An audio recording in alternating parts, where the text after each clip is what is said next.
આગળ વાત સુરતની કે જ્યાં નાસીનગરમાં થયેલા ભૂતિયા ડિમોલેશન પાછળ અધિકારીઓ, બિલ્ડરો આ સાથે રાજકારણીઓ હોવાની ચર્ચાએ જોર પકડ્યું છે. ભૂતિયા ડિમોલેશન પાછળ મહાનગરપાલિકાના રોડ ડેવલપમેન્ટ વિભાગના કાર્યપાલક ઇજનેર સુજલ પ્રજાપતિ, કાર્યપાલક ઇજનેર જાંગ રામજીવાલાની સંડોવણી હોવાની ચર્ચા છે. આટલું જ નહીં, સુરત એસઓજીના DCP Rajdeep Nakum, builder Sanjay Lakhani, builder Shailesh બગદાણાની સંડોવણી હોવાની પણ ચર્ચા છે.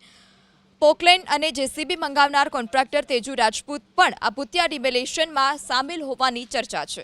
એક તરફ આ ડિમોલેશનને કતારગામના ધારાસભ્ય વિનુ મોરડિયા નકલી ગણાવી રહ્યા છે, તો બીજી તરફ મંત્રી પ્રફુલ પાનસેરિયાએ નિયમ મુજબ ડિમોલેશન થયું હોવાની વાત કરી છે. જે તે પ્રાઇવેટ તો ન કહી શકે પણ સંસ્થા છે. એસએમસી એટલે municipal corporation Ahmedabad, municipal corporation Vadodara, જે તે દબાણમાં આવતા હોય એ પ્રકારના એના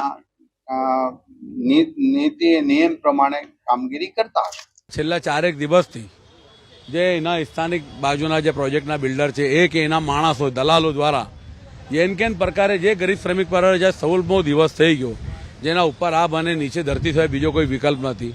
આ માનવીય અત્યાચારનો અન્યાયનો ભોગ બન્યા છે મહાનગરપાલિકાના તંત્રનો અને સુરત શહેર પોલીસ એસઓજીનો. એ લોકો આજે પણ વૈકલ્પિક આવાસ માટે કે એને ન્યાય મળે એની માટે ઝંખી રહ્યા છે.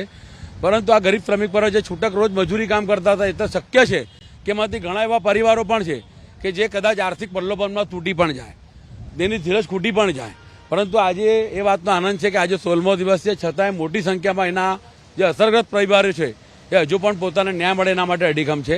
પરંતુ આ સામધામ દંડની જે નીતિ છે એ બિલ્ડર બોલો, મનપા તંત્ર બોલો કે પોલીસ તંત્ર દ્વારા બોલો, એન કેન પ્રકારે એમના વચેટિયા બોલો કે એમના દલાલો મારફત એમના સગા સંબંધીઓને પણ પ્રેશરાઇઝ કરી રહ્યા છે, દબાણ આપી રહ્યા છે અને આર્થિક પ્રલોભનો આપી રહ્યા છે.